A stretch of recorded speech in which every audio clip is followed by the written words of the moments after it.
Hi. This is a story that happened almost exactly 30 years ago.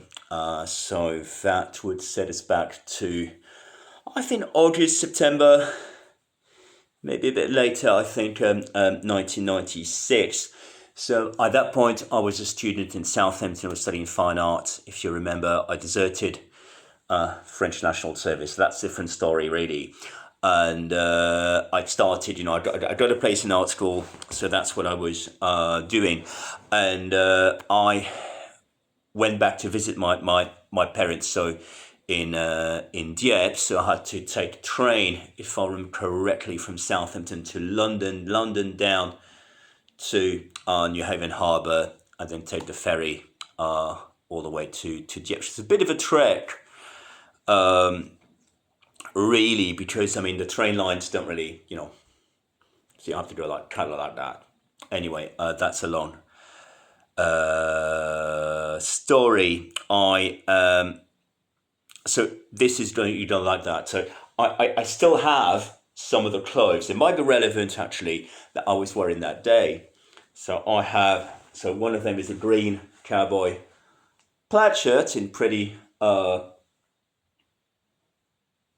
past its prime condition, and I think I bought this in LA in '92, and a Lee, also very cowboyish, denim jacket with paint, repairs, that sort of stuff. But once again, you know what I mean, we are still very much in the mid 90s, and actually I'd rather put it on. And so that would have been a fairly, what I mean, I definitely would not have stood out. And back then, the denim on denim would have been a pretty standard look. And this is relevant because of the circumstances of the story that I'm about to tell you. My hair was quite long, and most likely I had it tied back, maybe with a ponytail, something like that. That sort of stuff, which I think is also a look I had about 2 years ago when I didn't cut my hair for a couple of years. Different story anyway. Right, so I'm arrived in Dieppe, and strangely enough, but not completely unusually at the time, there's a customs check you have to go through. So I get stopped by a couple of custom officers, and they asked me at that point, I think, if I'm carrying any drugs. So obviously I say no, because here I am, not particularly. You know what I mean? Like you could ask, what does a drug dealer look like? I'm not sure. I'm not really. I was never in that sort of world groove zeitgeist, whatever you want to call it. You know what I mean? It's not really my thing. I was an art student. I was probably more concerned about, I don't know, paint or getting a girlfriend, that sort of stuff. So I replied, well, you would reply no. They asked me to see the contents of my pockets, and I know there is something that attracted their attention, which was I bought some cigarettes, and I also had a pouch, like a small plastic pouch of rolling tobacco, something disgusting, like Golden Virginia, something like that, and a pack of papers, rolling papers, like Rizzler Green rolling papers, the ones you normally buy in newsagents, that sort of stuff. And they note that the pack of papers is torn, like the cover is torn, and they asked me why. I explained immediately, because it was the truth. And when you roll a cigarette, you when you roll your own cigarettes, you usually put a filter in. because and they didn't have any filters. They didn't sell any filters on the boat, and so I improvised simply because I wanted to smoke a cigarette. Then I thought better of it because it was a bit, not so good. So I bought some proper cigarettes because, that's what you would do, And right away, they asked to, search me. So before I knew it, I'm locked in a booth, right? So, bigger than this couch, but not.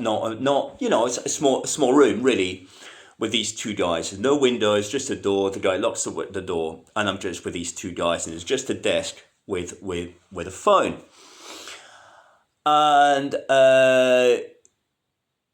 they tell me that they are quite convinced that I'm carrying drugs, and they want to search me. So they go through my pockets.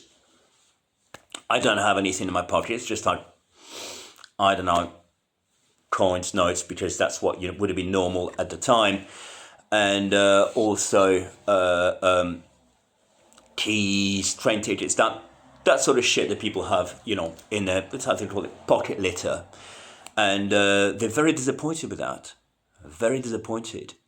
So they asked me to take my clothes off, and I take my clothes off, I take my boots off. They asked me to take my underwear off. Before I knew it, the guy asked me to,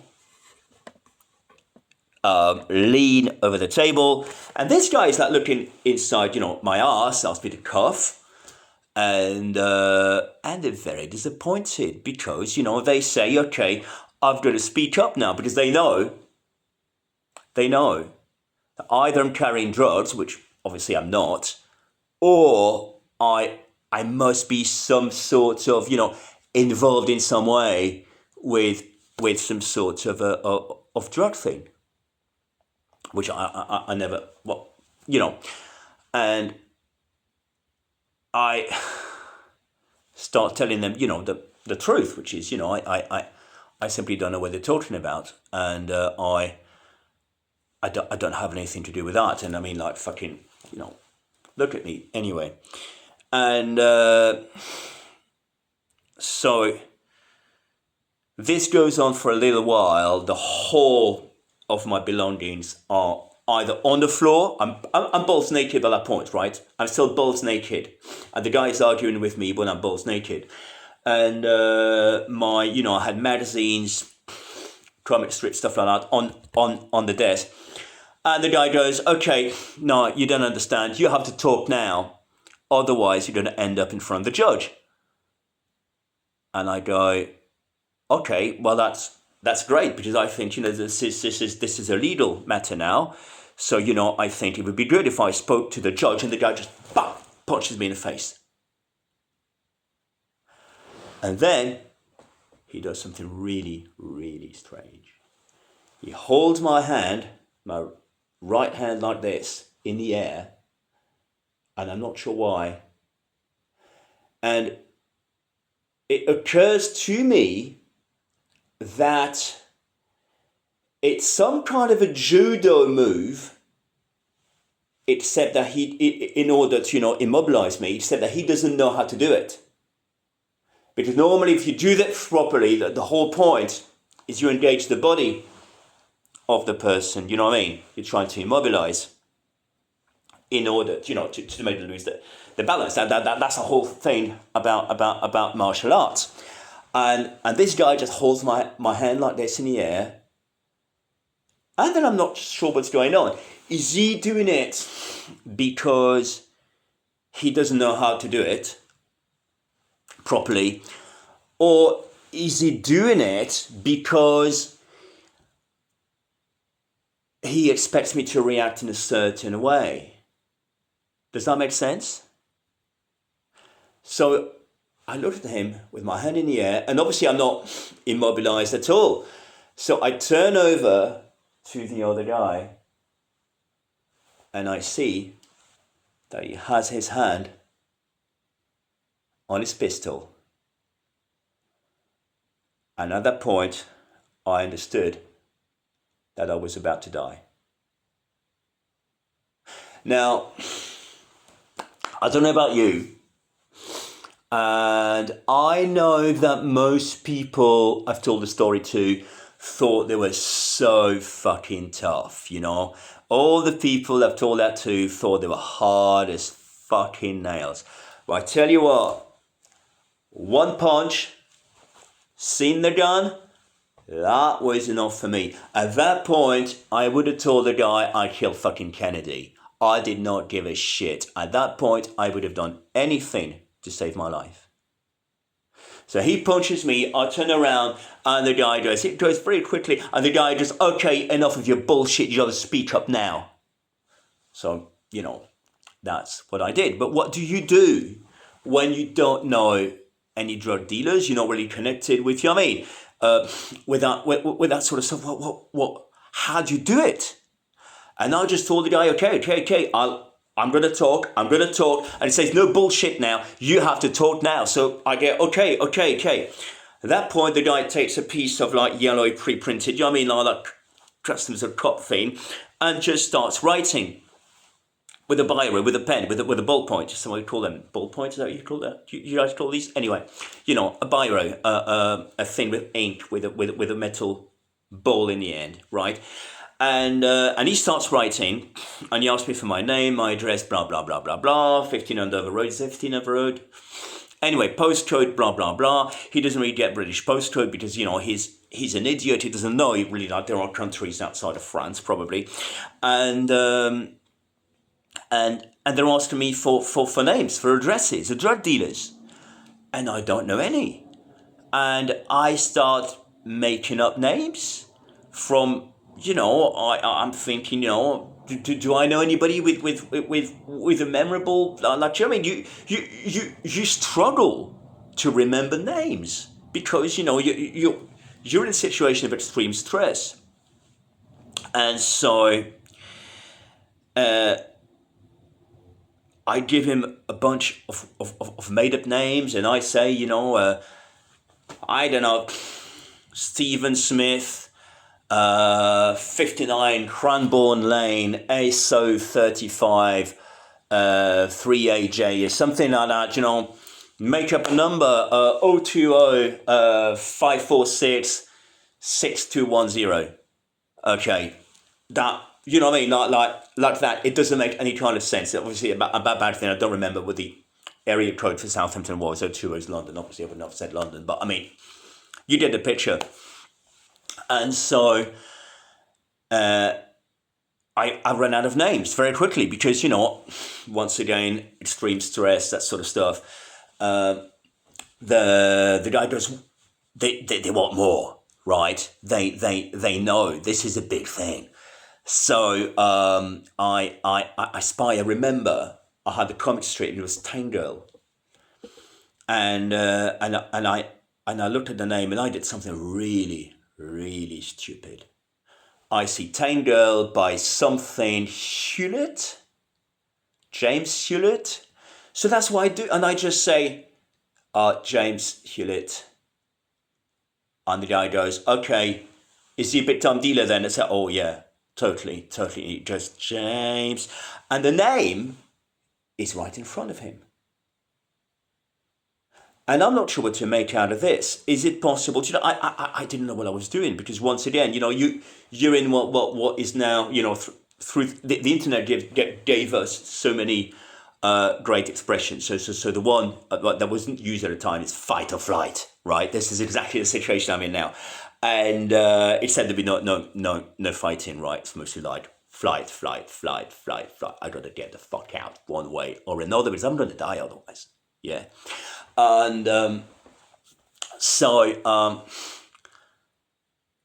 is it possible that the guy doesn't realize that he's writing the name that is printed on the comic strip right in front of him, right? Or is it that, because I mean, okay, custom officers are morons, right? But I mean, like, they're not that fucking much of morons, are they? Right? Or is it just something else going on here? That these guys are actually having the time of their fucking life. They actually know that I don't know anything about any drug dealers. They've been through my pockets. They saw there was nothing indicating about me that had anything to do with that. And so the idea pops into my head that all this is in fact just a sick game played by these guys, right? So I start reading the names of the people in the comic strip, and they asked me if there's any more, and I realized by that point they've given them something like, I don't know, 12 names, and I don't no, and they go, is that for definite? I say, yeah, that's rock solid, and then I'm allowed to. Sorry, no. This isn't the thing. Then the telephone rings. And believe it or not, it was my mother. And what happened is Victoria, who was waiting for me with my mum to pick me up, right, actually saw me being taken into the booth with these two guys. My mother just waited and waited. Fuck knows why. But, eventually she went home. Fuck knows why. And she decided to get in touch, with the harbour, trying to work out, where the fuck I could be. And believe it or not, they patched her straight into the booth with the two custom officers. The phone rings. It's my mum. And the guys are fucking flabbergasted. And so am I. But then this is the thing, right? Then they have contact with the outside world. Then they know, right, that this has to end because, I'm still alive. Somebody knows I'm here. People saw me in the booth with them. And that is a whole, this is a whole different problem they have to deal with. And they speak with my mother. They tell her that, it's done, it's over, and they